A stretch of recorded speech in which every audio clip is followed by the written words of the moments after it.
Oui, mon cher Jean-Roger, Radio RC, bonsoir. Bonsoir à tous. Nous sommes en direct de chez RC en PLS.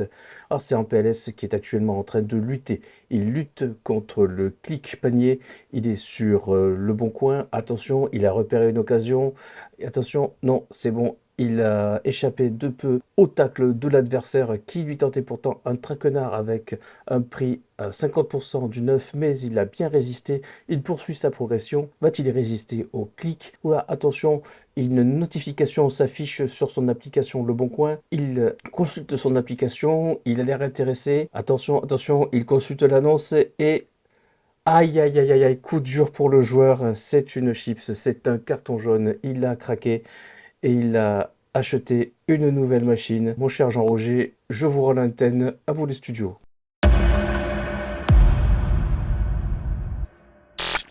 En général, je cherche toujours une excuse pour justifier un nouvel achat et là je suis bien emmerdé parce que j'en ai pas. Et le pire, voilà, il vaut mieux que je te montre. Unboxing. Et quitte à y être, j'ai pas craqué pour un petit, hein. Donc le colis vient de chez Max de RC, à qui j'ai acheté des machines avant même qu'il fasse partie de la troupe des Bracas. C'est une machine qui m'intéressait depuis un moment, mais qui était financièrement pas jouable, et il a vendu à un prix qui m'a convenu tout à fait. J'ai pas pu résister. Yikong TB7. Et oui, j'ai déjà un DF7. J'ai quasiment racheté la même machine. J'ai pris rendez-vous chez le psy la semaine prochaine. Mis à part ça, le TB7, il a clairement un look qui me plaît vachement plus que le DF7, tout du moins à l'arrêt. Dans mon unbox du DF7, j'avais incrusté des images d'un YouTuber qui a eu la super bonne idée de faire juste une vidéo de roulage.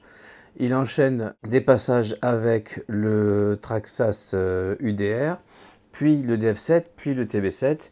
Et malgré le fait que je préfère le look de celui-là, surtout dans cette couleur-là, à rouler, il y a quelque chose que je trouvais un petit peu bizarre. Je préférais le DF7, clairement. Et comme il était plus facile d'accès, moins cher, tout ça, j'ai fait le DF7. Et puis on a le poteau Max qui avait ce TB7, qui n'a pas tellement roulé et qui, dans un délire grosse échelle, et donc a mis en vente son TB7. Je me suis dit, c'est l'occasion de la comparer avec le DF7, de me faire une bonne fois pour toutes une opinion sur quelle est la machine que je préfère et donc quelle est la machine que je garde, puisque je ne garderai pas les deux. C'est-à-dire qu'à l'issue de l'essai du TB7, je revendrai soit le TB7, soit le DF7. La deuxième chose, c'est que tu vois, mon DF7, pour préserver la carrosserie, j'ai pris un kit que j'avais trouvé d'occasion à un prix sympa. Kit carrosserie, c'est des panneaux en, je crois que c'est de l'inox, qui lui donne un look un peu différent, puisque bon, des DF7, on en voit un peu partout, surtout la V1. Et aussi beaucoup plus solide. Moi, je voulais quand même préserver la carreau d'origine, tout en me faisant plaisir en conduisant, surtout quand il y a les copains. Je me suis retrouvé avec un DF7 qui a un look de TB7, plus ou moins, mais aussi un sentiment de lassitude qui commençait à s'installer, peut-être à cause du Mojave, que par contre je roule sans arrière-pensée. Mais effectivement, dans ce mode-là, je sais pas s'il y a une répartition des masses, il faudrait que je pèse, toutes différentes, mais j'ai l'impression de me renverser un petit peu plus sans changer grand-chose à ma conduite. Là, contrairement à un choix de course qui, lui, se met sur le côté, la carrosserie te maintient un petit peu dans cet angle-là. Tu braques à fond du côté où tu es renversé et normalement tu repars sur tes roues, donc tu évites pas mal de déplacements. Là, non seulement c'est plus le cas, et en plus ces derniers temps, je le tenais moins bien en ligne, enfin ouais, moins de plaisir quoi. Je suis allé chez RC Caravignon. Le terrain, il est encore en travaux. Il y a de l'herbe, des cailloux, de la terre, mais dans une configuration qui rappelle plus le Val d'Argent que les autres circuits que je roule. Et là, absolument aucun plaisir. Je me suis vraiment pas amusé avec. Il prend super bien les sauts, mais vraiment que ce soit en ligne droite ou dans les virages, non, je me suis pas amusé, clairement. Donc ça m'a renforcé dans l'idée de tester le TB7, d'autant plus que avec cette carreau, j'ai vu de suite un avantage, c'est que le fait d'avoir les pneus à l'extérieur, ça te permet aussi de pouvoir jouer avec d'autres pneus. Et notamment que ce soit des pneus qui adhèrent mieux, qui adhèrent moins, ou des pneus route, parce que je veux pas me fermer à quoi que ce soit, surtout en Somme 68, il y a peut-être moyen de s'amuser. Donc voilà, on va tester le TB7. Allez, on unbox le colis de Max. Si tu ne connais pas le Yikong TB7, je te renvoie sur mon unbox du Yikong DF7. Grosso modo, c'est la même machine avec une cage différente. Une seule roue de secours à l'arrière au lieu de deux et posée horizontalement au lieu de deux verticales. À l'arrière, le différentiel est déjà débloqué. Ça reste un pont à l'arrière, mais il n'est pas bloqué comme le DSF d'origine. Il est débloqué, chose que moi j'ai faite sur le DF7. J'ai installé l'option, donc mes trois diffs sont débloqués. Deux barres de LED à l'avant, au lieu de une barre de LED à l'avant et une à l'arrière pour le DF7. Et des trains plus larges et des pneus de taille différente aussi. Donc moi je compte aussi là-dessus pour apporter un pilotage un peu différent et retrouver un peu de le plaisir que j'avais à rouler ces machines-là au tout début. TB7, DF7. En fait, les roues du TB7 sont quand même nettement plus grandes. Voilà. Hop. Et en largeur, par contre, ça a l'air de se valoir. DF7 à la louche, 43. Et ici, un peu plus, là, 46. Diamètre TB7, 133. Diamètre DF7, 123.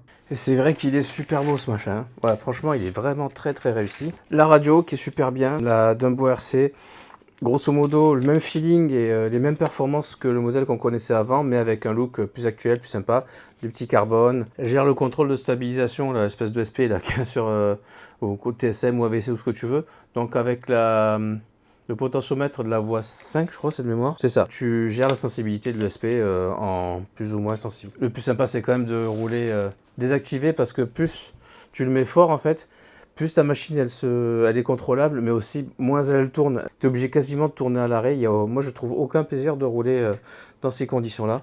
Après, chacun voit midi à sa porte. Hein. Donc d'origine, il y a une planche de sticker, mais je pense qu'il l'a gardée. Ou alors c'est... Non, je crois qu'il les a tous mis parce qu'il me semble que les Funhaver et tout, ils sont pas d'origine. Il a mis tous les stickers qu'il y avait sur la planche, donc ça c'est fait au moins. Le manuel qui est en chinois ici en l'occurrence. Non, il est bilingue. Donc chinois et anglais. Les dimensions, explications de quoi servent les boutons de la radio, du vario. Très complet le manuel sur la radio. Ensuite, bon, je ne montre pas le manuel de la radio, mais tu vois là. Les vues éclatées avec toute la liste de pièces. D'ailleurs, GG Action Modélisme qui a énormément de pièces pour ces machines qu'il importe. Donc ça, c'est cool parce que c'est pas le cas quand même pour toutes les machines. Je me doute bien que c'est pas facile. Mais là, il y a quand même un gros investissement. Quand tu l'achètes neuf, c'est 690 €. Si tu achètes une machine et que derrière, la boutique... elle fait pas le suivi au niveau des pièces, c'est un peu décourageant. En l'occurrence, là, c'est pas le cas. Et dans le pire des cas, tu peux te rabattre sur AliExpress, tu trouveras. Mais voilà, Action Modélisme, la boutique, elle est... Pour l'instant, je suis très satisfait de ses services. Donc, je suis en confiance au moment d'acheter une machine Nikon. Voilà, bon, je te montrais à l'instant les différentiels, etc. J'ai fait les huiles de diff du DF7. C'est juste monstrueux la taille des pignons, pignons d'attaque et des dents diff. Quand tu as fait... moi, j'ai eu beaucoup d'Arma, c'est ce que j'ai bricolé le plus. Et quand tu sors de chez Arma, tu as l'impression de faire de la mécanique échelle 1. C'est juste impressionnant la différence de solidité, de taille, de tout quoi. C'est vraiment là, tu es sur du matos, t'es pas prêt d'être emmerdé. Le DF7, je l'économise pas. Je suis à 11 de mémoire, je suis à 11 packs ou 12. Et les noix sont pas entaillées, rien. C'est vraiment, tiens, ces genres de machines, tu es en confiance. Tu sors, tu roules et voilà. D'ailleurs, est-ce que j'ai une précision sur les huiles là à y être? Dans les amortisseurs, c'est de la 1000 pour ceux qui n'ont pas de ressort, de la 500 pour ceux qui ont des ressorts. Différentiel, la 10 000 à l'arrière, 60 000 à l'avant, au central, pardon, et 10 000 à l'avant. J'imagine que, excepté quelques détails sur la cage, les triangles plus longs, cardans plus longs, il ne devrait pas y avoir grand chose qui change du DF7. Ok, manuel terminé. Pour l'ouvrir, là, rien de sorcier comme le DF7 à l'avant. Par contre, là, c'est voilà, à l'arrière, là, les deux machins qui tombaient. Vraiment pas accessible. Et c'est où que ça se verrouille?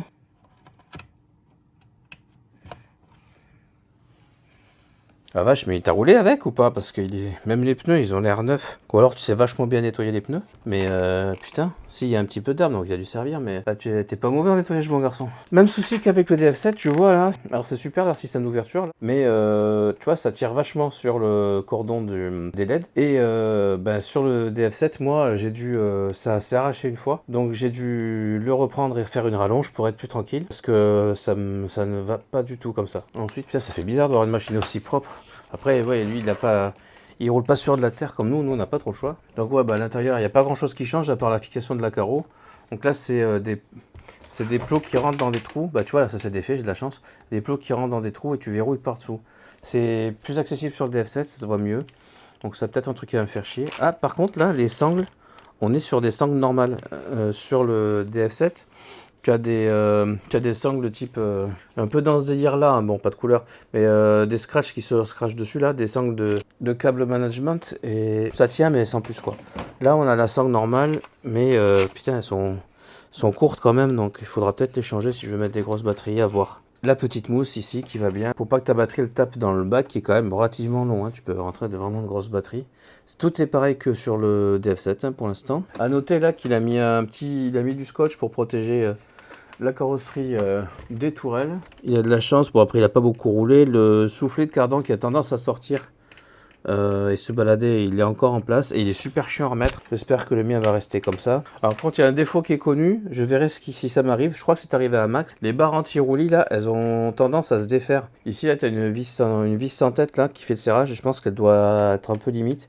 Vu qu'il y a des gens qui avaient aplati un peu l'extrémité de la barre pour y mettre une vis un peu plus robuste.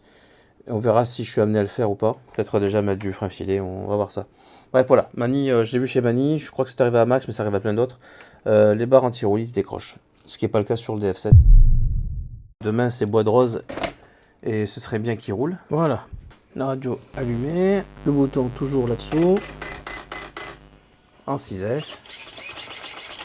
Alors, ce que j'avais cru comprendre, c'est que par contre, là, tu pouvais allumer ou éteindre les lumières au bouton à partir de la radio. C'est vrai ou c'est faux? C'est pas parti pour être vrai. Non, mais surtout qu'il n'y a pas des masses de voix en fait. Il a gardé le récepteur avec le gyro. Ah ouais, j'étais persuadé que Mani, il avait pu éteindre et allumer la lumière comme il voulait.